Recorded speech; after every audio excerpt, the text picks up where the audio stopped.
Alrighty, welcome everyone. I'm Teeaboo and I am here on Friday morning for something that's taken on a bit of extra meaning. It's Fire Force Episode 3. As most of you I'm sure know, this episode was delayed out of respect for the Kyoto Animation fire, the survivors thereof, the families and friends and people who have been affected by this tragedy. And when I said that the show has taken on a bit of a deeper meaning, I really mean that. It's something that I've been sort of mulling over in my head for the last week or two. And it's I don't know, it's kind of confused and vague as a thought inside my head, so I'm just going to blather it and hopefully it makes some sense. Because there are like multiple areas where it's altered. So first and foremost, I want to say that thank you, David Productions. Like, good on you. This was a good decision on your part to delay the release. And then from what I've heard, some of the thematic elements in this particular episode might touch a little bit close to home. So they've gone and altered the color of the fire in the episode. So I'm expecting blue fire or something similar. That's just my guess. I'm sure it's going to look awesome. There's how do I put this? In a show like Fire Force, in a shonen manga, the antagonist is very rarely real. It very rarely leaps off the page and actually has associations with real life consequences, real life issues. The closest it usually gets is an antagonist who has a morality that's interesting, or like a way of dealing with the world that you could understand or might be pragmatic in some way but has other flaws. But in a case like this, with fire is a very real fear for humans, a very real antagonist. And it's really striking to be reminded of that in reality so soon after a show about heroes who fight fires started airing. There's something interesting, and I hate to use the word or even suggest it, but almost serendipitous about it. I'm sure that a lot of the people who've been affected by the KyoAni fire are not going to be watching Fire Force. It's just going to hit too close to home.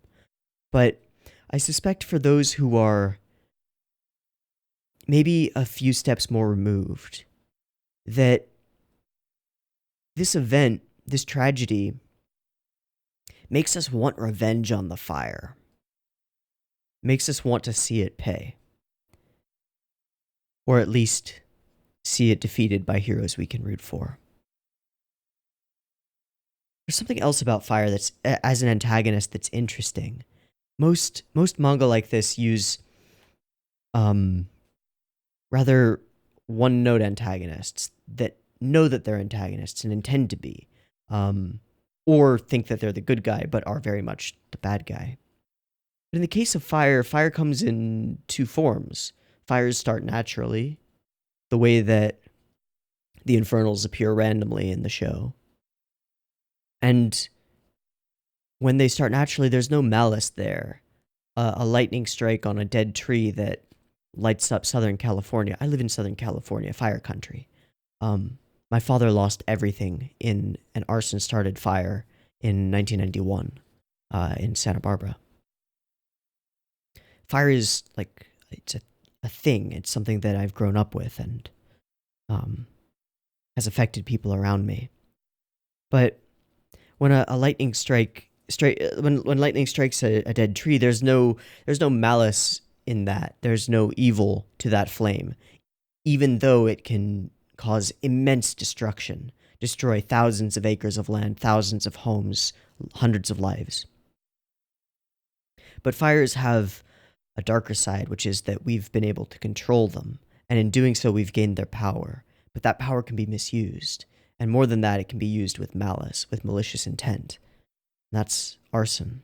And that's what happened at Kyoto Animation, and that's what seems to be happening to an extent in the world of Fire Force. This Joker character that we were briefly introduced to in the last episode appears to be an arsonist, or at least someone interested in causing wanton destruction.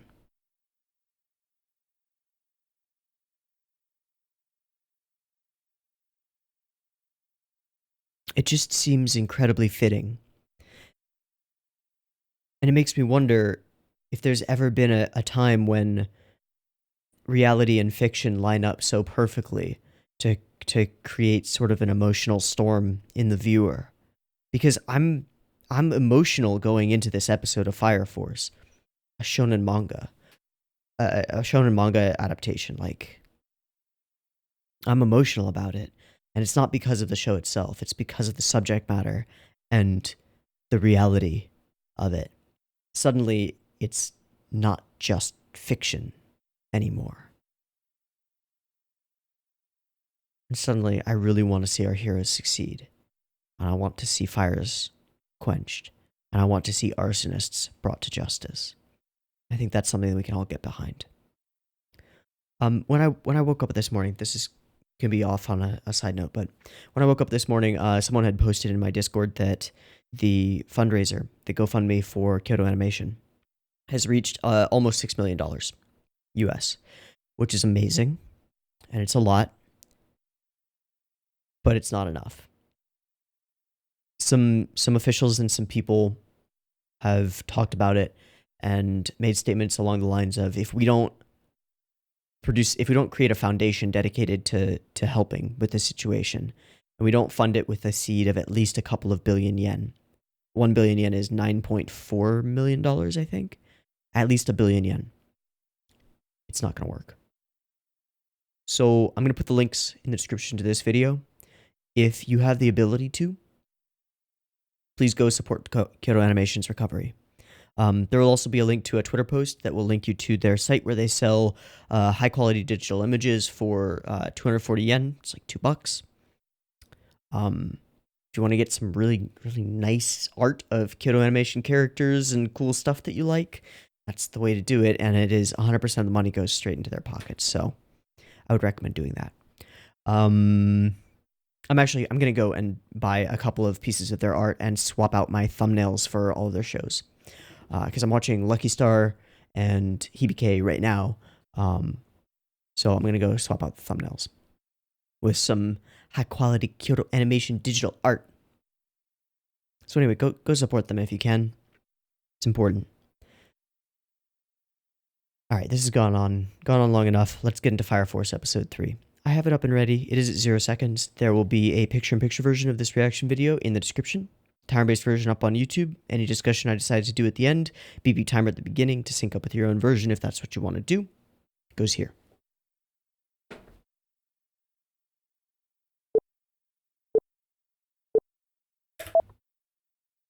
Is this Spooky Boy's lab? Oh, yep. That's some of that powder stuff. Oh. No. Also, skinny old Deku? Flames are being whipped up. Space is distorting? What?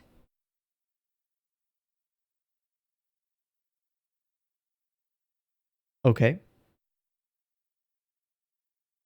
Okay, so it's just an urban center in... Oh.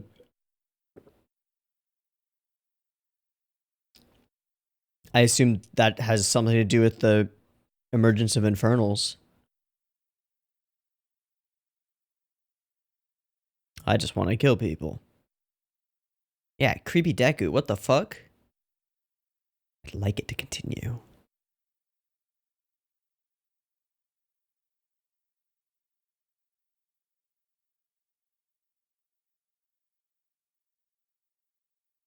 Oh.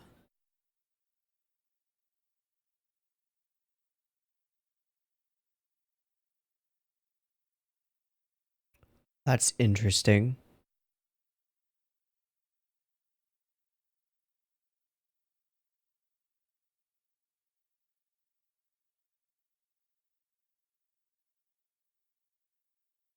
Why the cogs?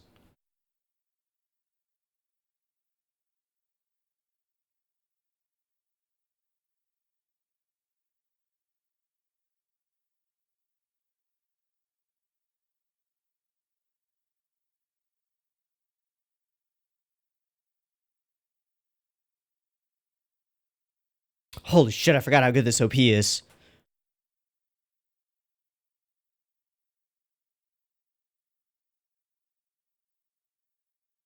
I hope we meet Catgirl soon.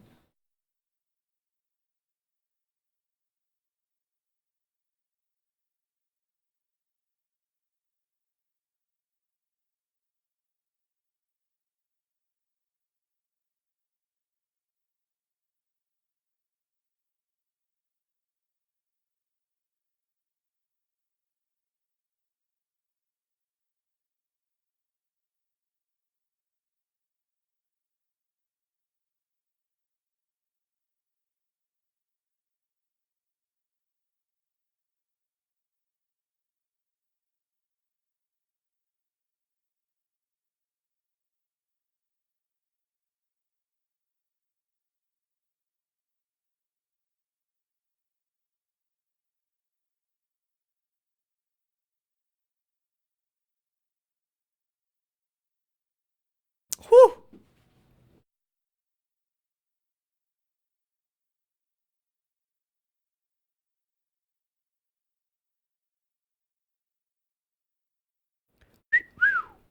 All right. Oh, right. We've got the Rookie Fire Soldier games. I didn't even talk about what happened in the last episode.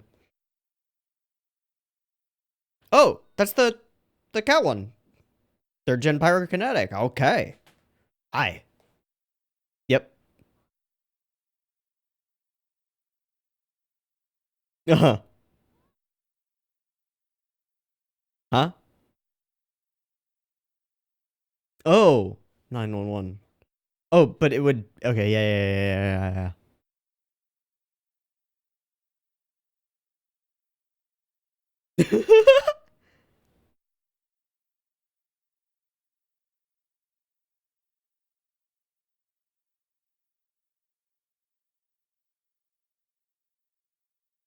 Really? Well, she likes it. That's the purpose then.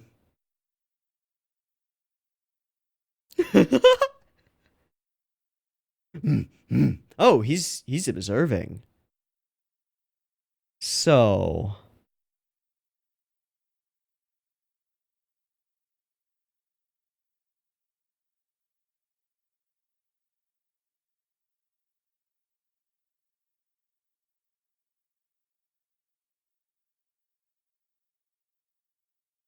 first squad. Oh.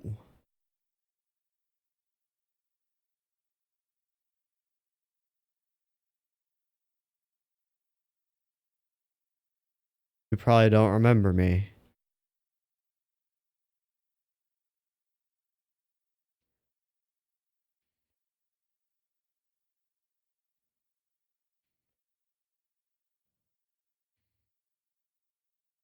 Oof. Ah. Ah, she does have the one on her. Uh, wait, what? Wait, how? How did your hand get there? Oh, Jesus. Lucky Lecher lure? Excuse me, a what? I mean, it's an interesting way to do fan service, but explain, please. Nope.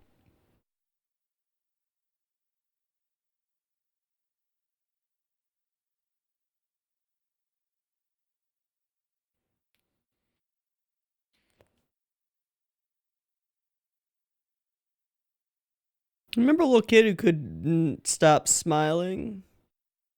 See, I get the feeling that he remembers. Oh, jeez. Those side cutouts in her pants are...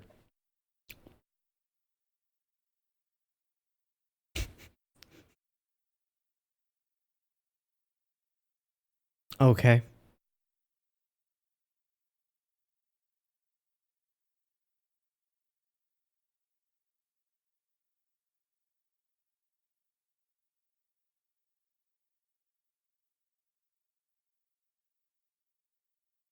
So...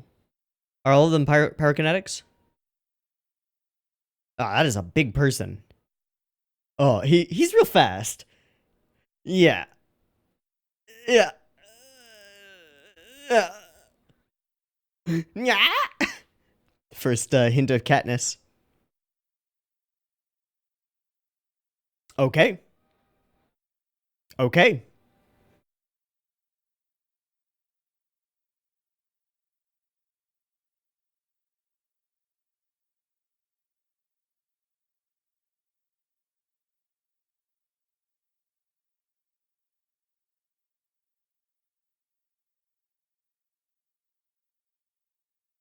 Now, considering that guy was there, I have a feeling he might have set something up. Oh, yeah. Holy shit. The the test just became legit. This is a problem. Okay, cards. Yeah, he wants to play. He wants to play. Oh, fuck.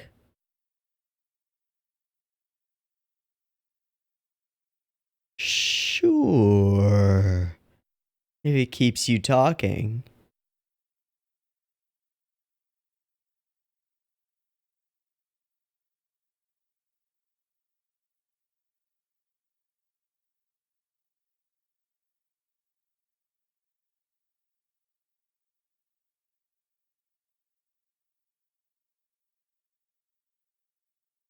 Is that an accordion?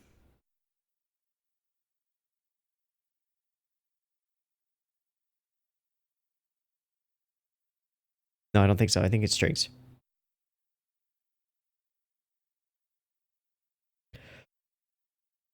Why do I feel like you're gonna take it? Uh...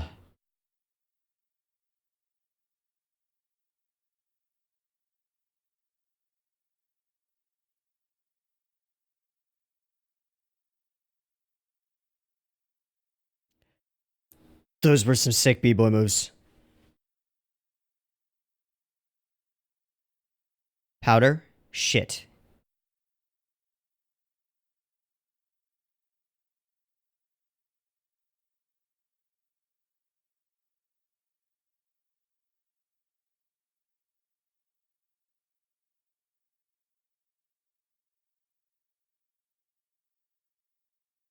Oh, fuck!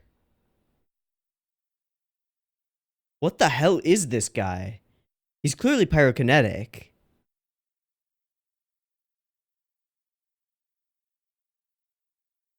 But he appears to not... He appears to be second gen.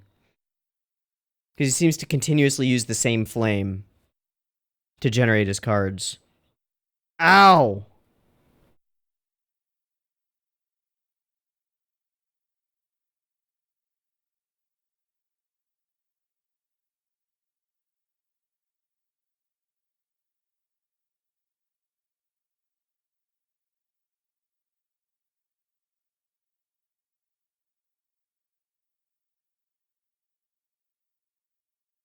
They're both constantly smiling.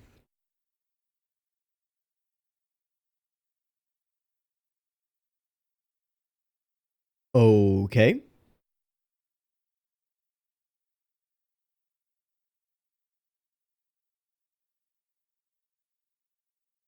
Called it.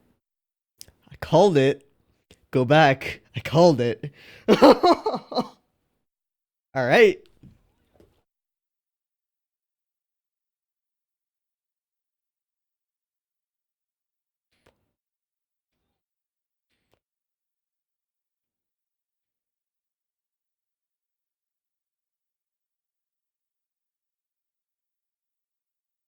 The first. Yeah.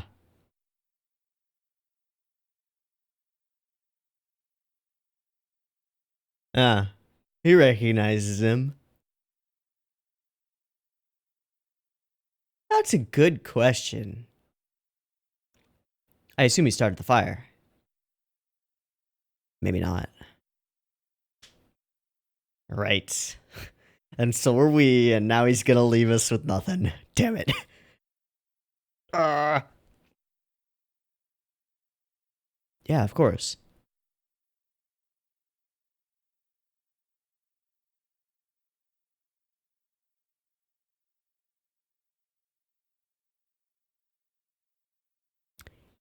Hero or devil? Why not both? ¿Por qué no los dos? Holy shadows.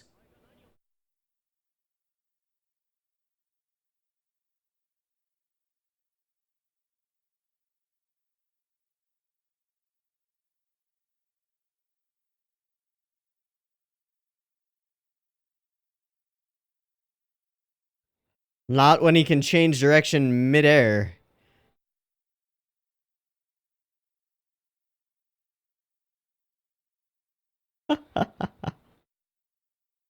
Oh my god.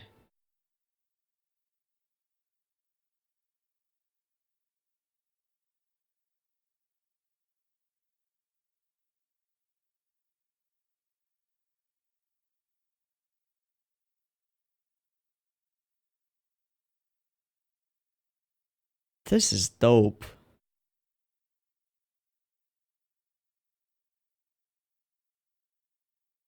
Hi, Luke.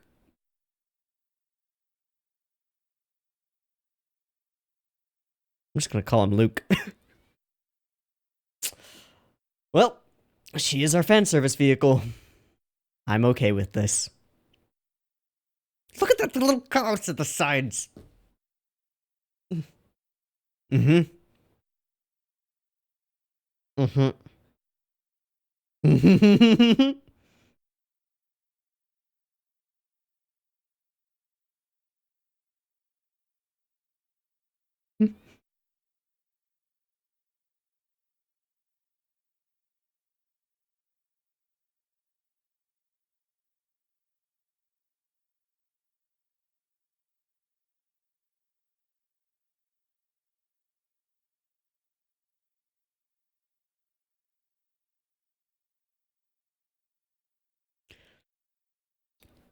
Somebody go get help. Yeah, exactly. No, no, no, no. No, no, no, no, no, no, no, no, no, no, no, no, no, no, no. This is serious, dude. No. Ah. Yeah. Cat girl?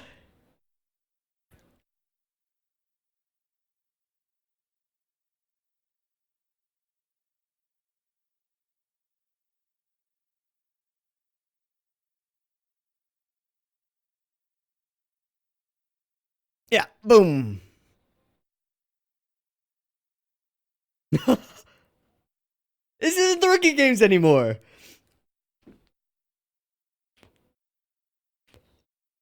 This is the real deal, fam. Oh, geez, that's a lot of explosive dust stuff.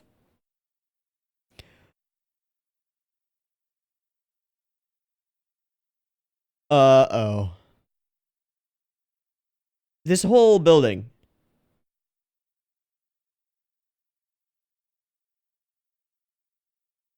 The Joker. Bye.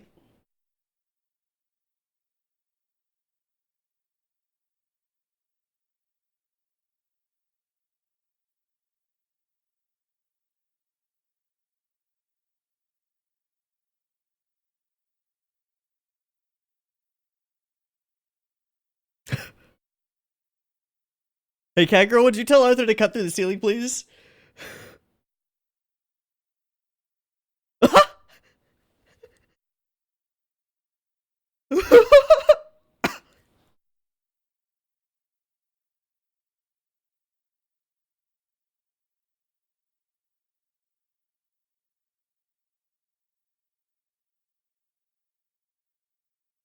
The Shin Rocket. Go!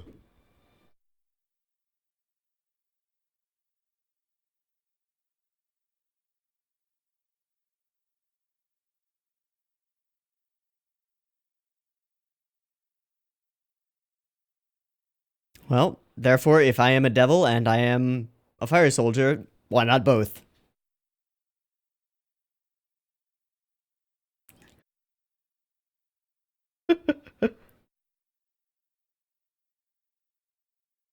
Oh. Oh. Flaming eye patch.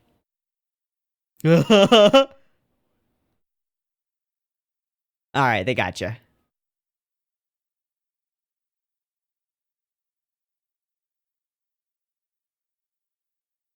Yeah, but trust. That was a cool cut. Ow!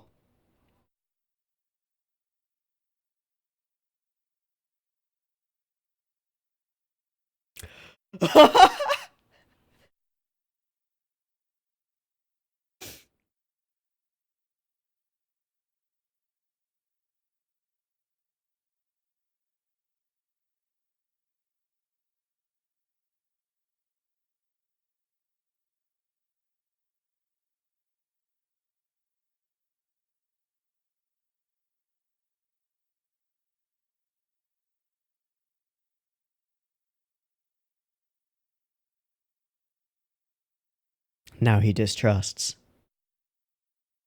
But he won't ask.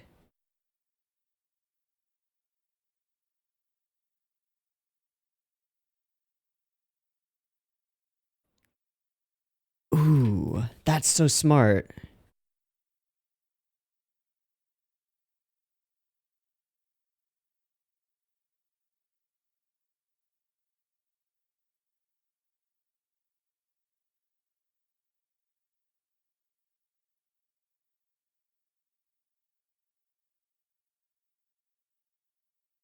Hmm.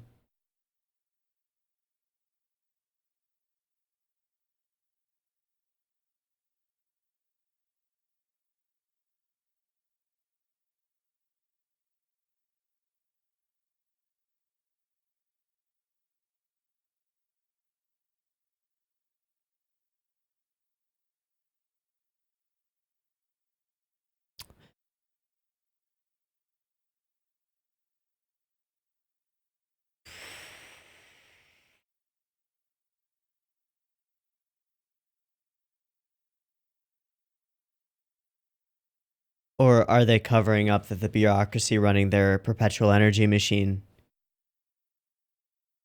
is causing the flame terror?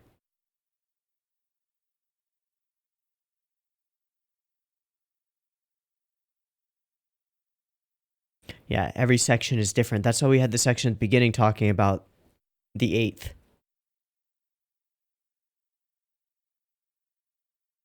Okay.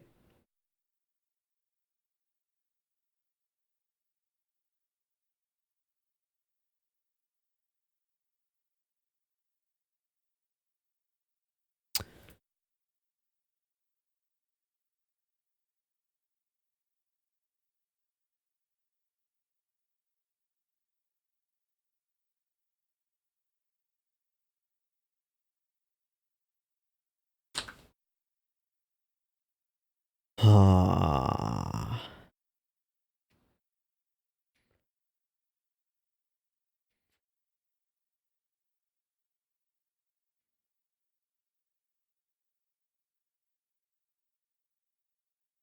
Uh-huh.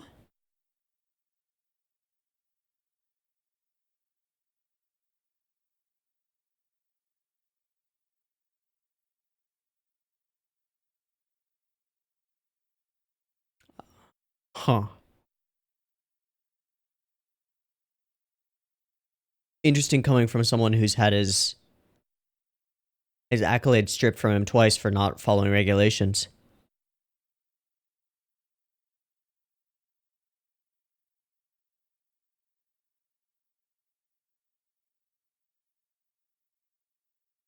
Hmm.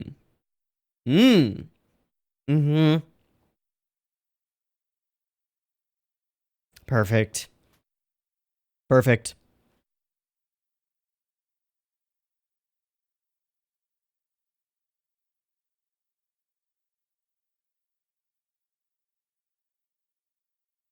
Mm-hmm.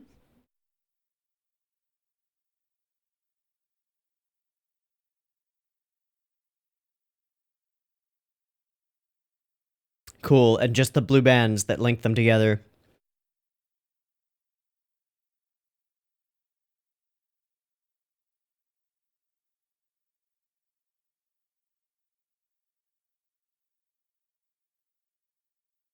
Yeah, buddy.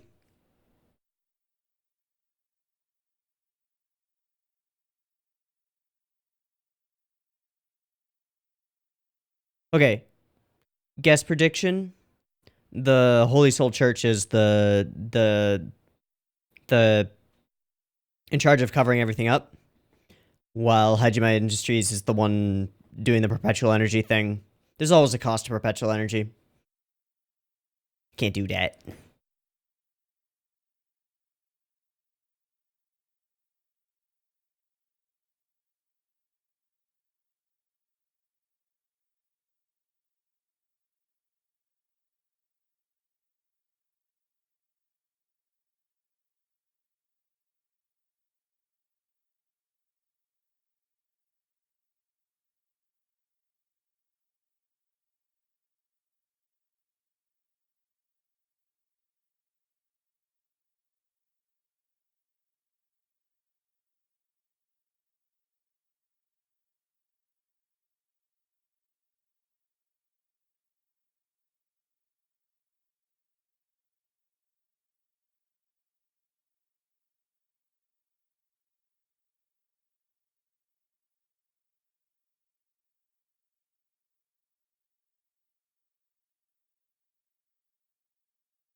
Eight, 7, 6, 5. The hero and the princess.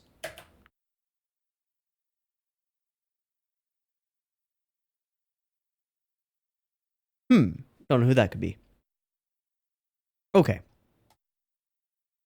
Fascinating episode. Well, I think episode 1 knocks it out of the park with the animation and the hype train stuff. I think that this is the strongest episode in terms of showing us where we're going and revealing stuff about the world. So the first 2 episodes are like pretty basic comparatively. Shinra's not digging too deep into anything. We're just going along on the first couple of days, like ride-alongs and getting to know the Fire Force squad and getting to know this environment and this world. And then slowly introducing elements like the Joker in the last episode so that we can bring it all together in this episode, plot out some of the world building that gives us context for the differences in this universe, in this story world, from our world, and then also gives us information and evidence that we can use to try and piece together what's actually happening. So,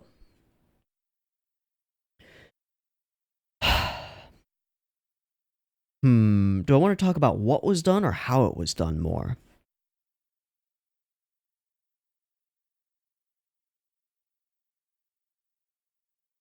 All right, let's talk about how we do this, because this whole introductory section is just, you don't realize it when you're first watching it. You realize it by the end of the episode, but this whole introductory section is just packed, chock full of information, of hints. So we meet this guy. I'm gonna call him Tall Deku, because he looks like Midoriya to me. I don't know why, he just does. And he gives us a bit of explanation on the state of the world. It's weird. There's like some weird dimensional shit going on. Space is distorting in a way that's carving up continents. The fuck? So, and many countries have fallen. There are a few places where you can live decently other than the Tokyo Empire, and that's where we are. So each district exists, and I assume each district has its own squad. So, Holy Soul Temple, Hajime Industries have developed Amaterasu. That's a reference to something. What does that word mean?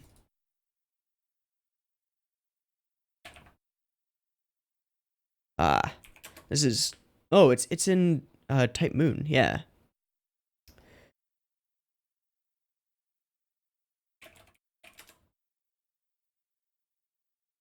Okay, but then as a folkloric thing, it's a deity of the Japanese mythic cycle and also a major deity of the Shinto religion. Okay.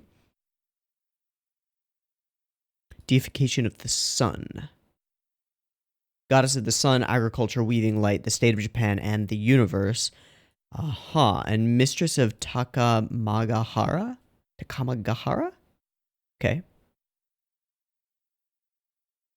Oh, which is heaven. the dwelling place of the heavenly gods. Okay. All right. Well, it makes sense from a religion perspective for them to name their perpetual thermal energy plant the sun, after the goddess of the sun. There are some strange creatures in jars over here. I doubt that those are important. Now, one thing that's kind of strange here is that when we're introduced to these guys, we open up on this room full of glowing chemicals and stuff, right? And then when we switch to the perspective on this guy, we never see those chemicals, like, in the room that they are in, do we? Yeah, we do. Okay. All right.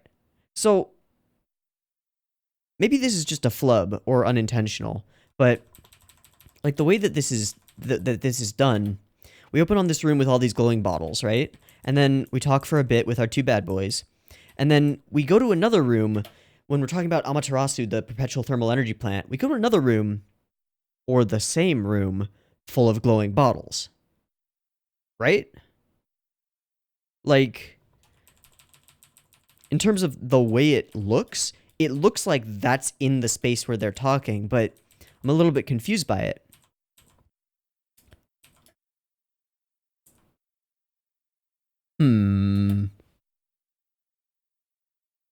A little bit confused by that. Just because I'm not sure whether they're in that space. If they are, then it would imply that this guy, Tall Deku, works for Hajime. And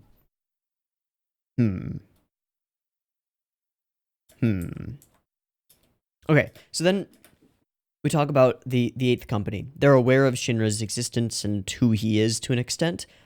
He seems special and important to Joker Guy for some reason. Not sure why. But then this guy does a little checking into them, and it's useful for us because what it does is it prevents suspicion on our own crew in the Eighth, up until the point when we're told what the Eighth's purpose is, that they're a little bit special. So we talk about the captain. He was given accolades twice and stripped of them twice because he broke regulations to go and save people. Very nice, a model fireman, whether for good or bad. Exactly.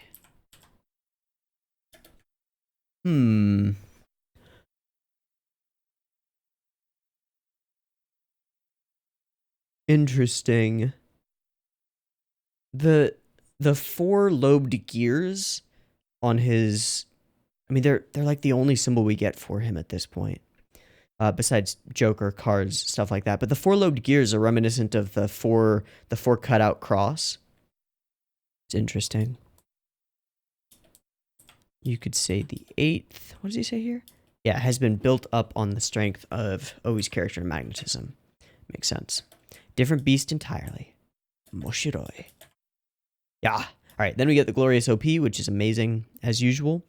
One thing I will note, I didn't notice any recolored fire in the episode. I was expecting a significant change to the fire coloration, but what we got was all yellows and reds and oranges.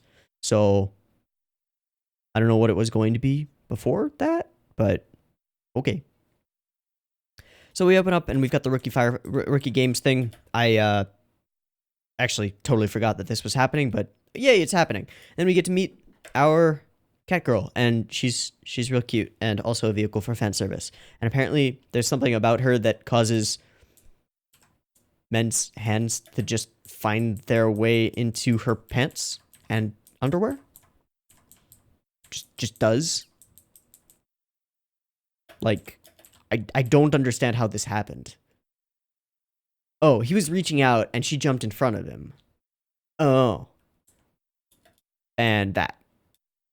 Yeah. And then she jumps forward and his... Yeah, alright. But then she says something about, like, my lucky lecher lure? Huh? Is that your uncontrollable standability? Men's hands will be drawn to your naughty bits uncontrollably.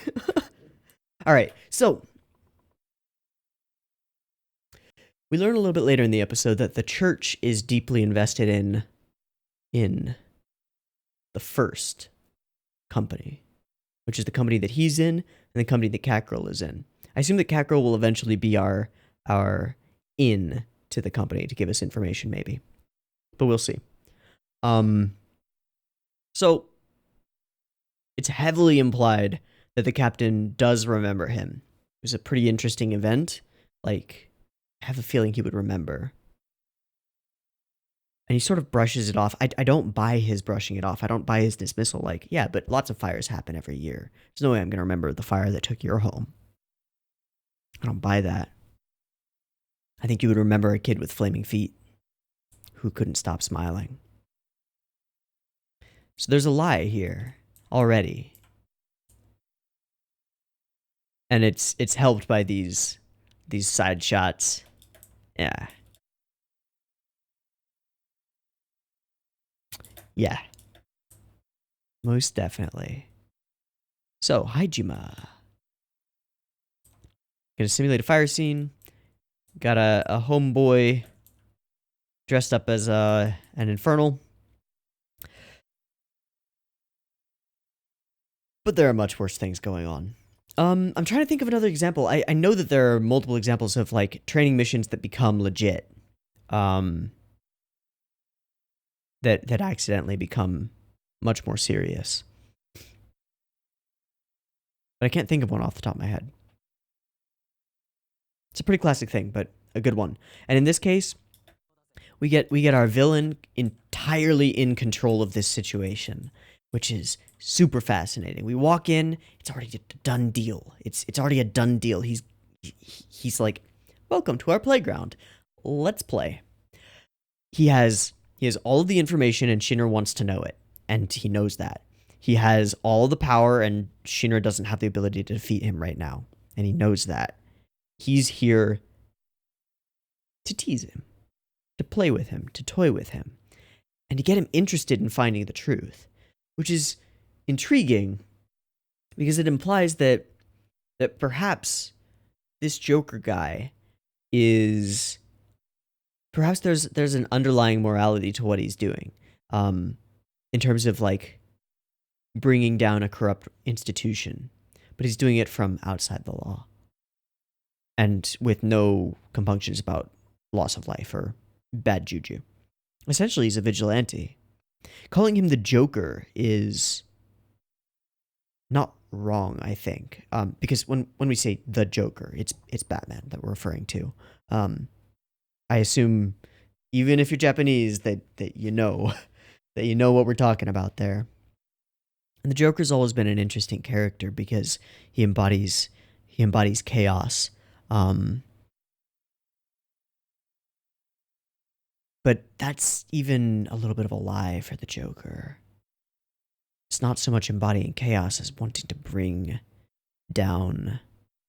Like, the Joker sees himself as a heroic villain. And I feel like this character sees himself as a hero in a villain's skin. Something about the questions he poses to Shinra are interesting. Hero or villain, or hero or devil is the dichotomy that he presents. Hero or devil. But the answer is so straightforward, right? Like, Shinra is a devil, no matter what. That is how he is going to be referred to. People are going to see him that way. But he can be a hero. There's nothing about that prevents him from being a hero.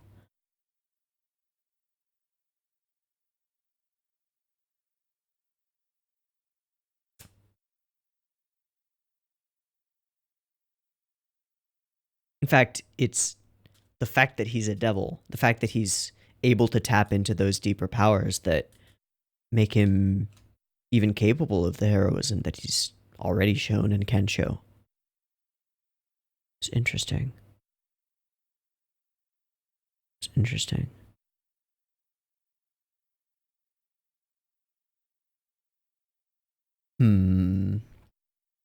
Alright, let's keep on moving.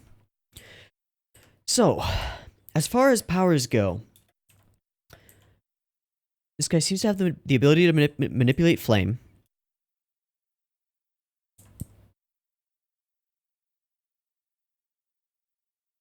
But not the ability to generate flame. We always see him using existing flame to start something. But he does seem to be able to manipulate the powder in order to create explosions. All right, and then shout outs to these dope dance moves.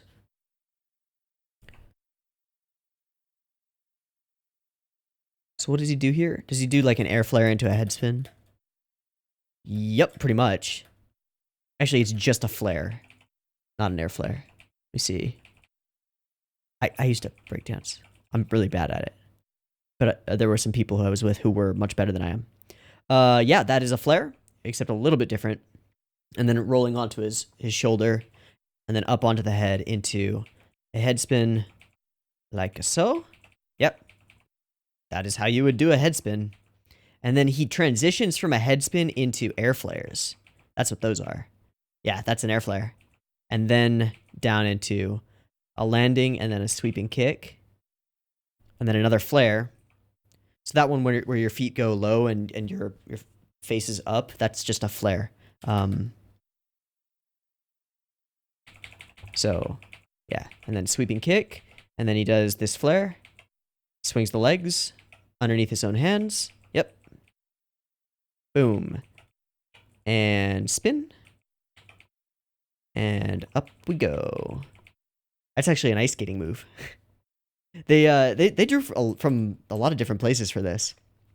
I mean, most of it is b-boy, but it's got, I mean, breakdance and capoeira have significant similarities. So I assume they're also taking from capoeira techniques because it uses a lot of these sweeping huge motion kicks.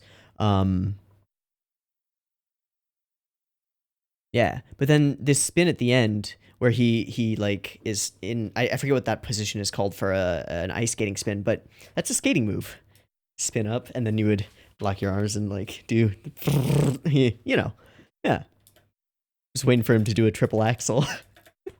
All right, so he's able to control this powder stuff. I don't know. It's real weird. As always, all of the explosions and fire looks sick. So sick. There are these cool flashy frames, like, oh, such impact. Much wow.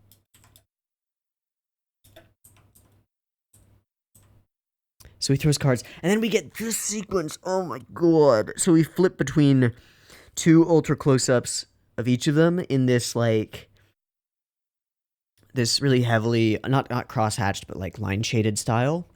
That's super emotional. And what's amazing about it is that their grins are almost mirrored. We show the right side of his face, because that's where his eye is, right? We scroll up to his eye. Guess I'll kill you. Oh my god. And then here, it's almost like we're on the exact opposite side, like we just flipped it, right? Except that it's a different face. It's Shinra's. I'll kill you. He's gonna kill me. Yeah, dude. Wow, that's a hell of a look on your face. Look who's talking, dude. Come on. You're getting a big old murder boner there. Murder boner. Big old murder boner. I also wanna note that the blue stripes are kind of interesting because they really help us follow the action of the characters. Yeah. And they sort of lock us into focusing on Shinra. So, your little brother, Sho, he's alive. Called it. Now, was he the Infernal? Is my question.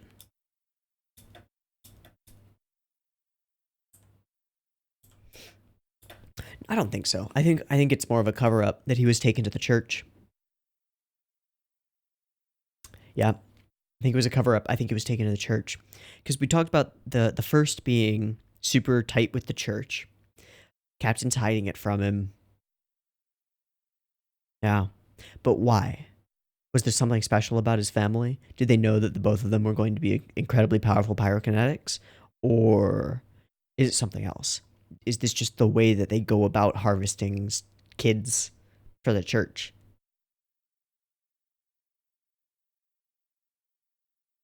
Get them while they're too young. Maybe they just couldn't take Shinra because he was too old. Maybe too old to be indoctrinated?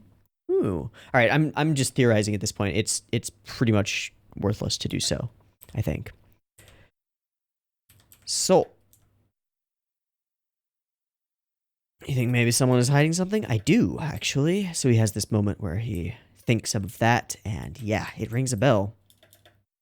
Spooky dooky. So now he's talking to us. You're deeply intrigued by me, eh? All right, time for me to go. See you later. Have fun theorizing. See you in 22 episodes or whatever. No,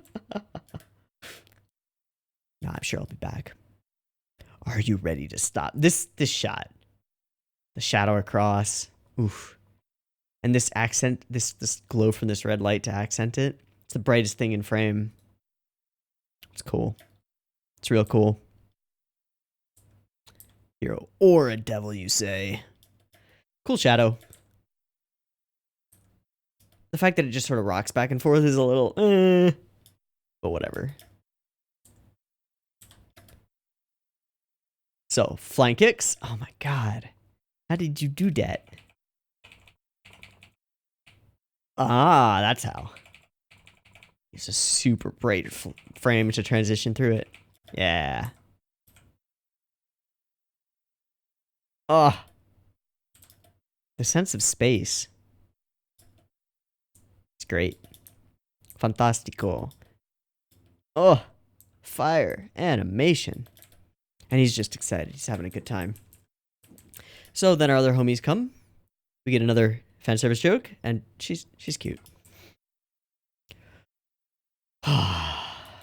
Glorious. So he's like, go report this to the captains. Something's gone unexpected. And they're like, you're trying to cheat. No. Arthur, no.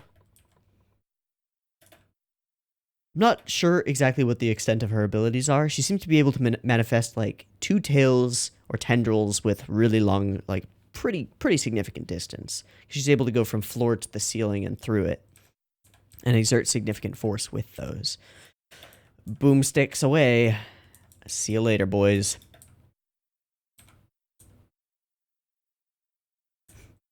Only a beautiful princess may give orders to a knight. Oh, isn't that the title of the next episode? Princess and the Knight? Something like that? Yeah, he's just watching. He's thinking through all these things. Get up in the air.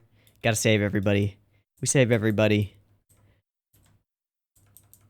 Gorilla Cyclops joke is a running gag. Good to know. And then we sort of talk to the captain and don't really talk to him. And then we talk to the real captain.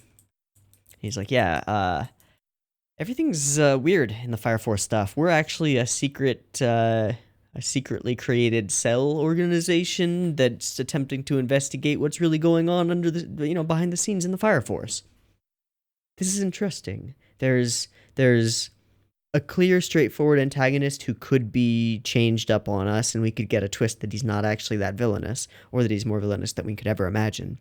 There could be a deeper villainy behind everything. There is a world that's literally being, like, distorted, and space is being altered.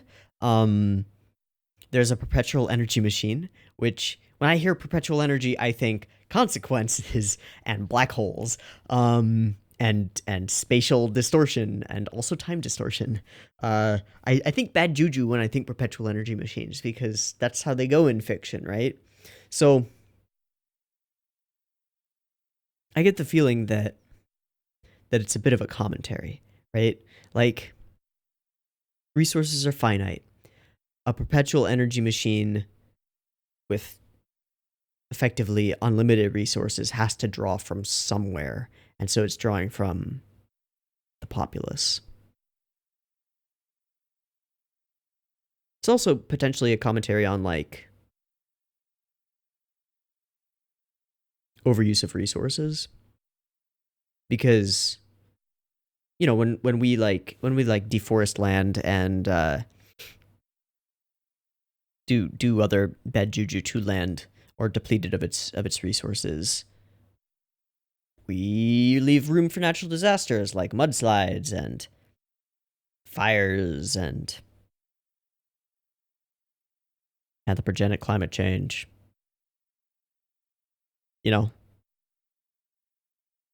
So there seems to be a thing here with like human need for resources and greed for them and desire for monopoly creating the problems of the world. So it's subtle at this point, but there is like a mild anti-capitalist sentiment in here. But I'm not sure yet. Not sure yet. I think it's more just a corruption sentiment. Now, if it does go down that road, I would love to see it dismantle every element of this society. Dismantle Hajime Industries, the greedy bureaucracy, dismantle the church, the likely corrupt religious organization. Could be really interesting. It could be really interesting.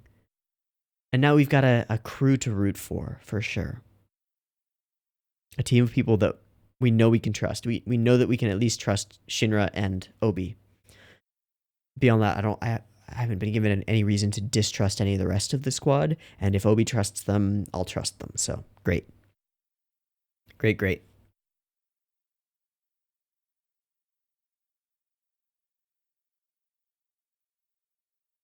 I have to wonder how often the different companies actually interact with each other. I assume that they stick mostly to their own districts. In any case, I think this was a fascinating episode and did exactly what a third episode needed to do in terms of opening us up to the world a little bit.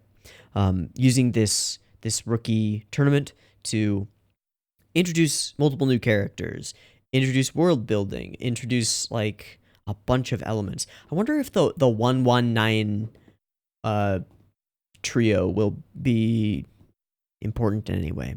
We spent like a surprising amount of time on what seems like just random world building.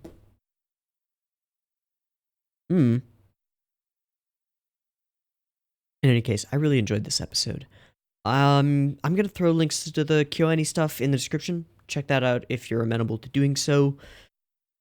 And I'm gonna wrap it up. I've been Teeaboo. This has been Fire Force episode 3. I hope you've enjoyed it as much as I have, and I hope to catch you next week in the next one. Peace.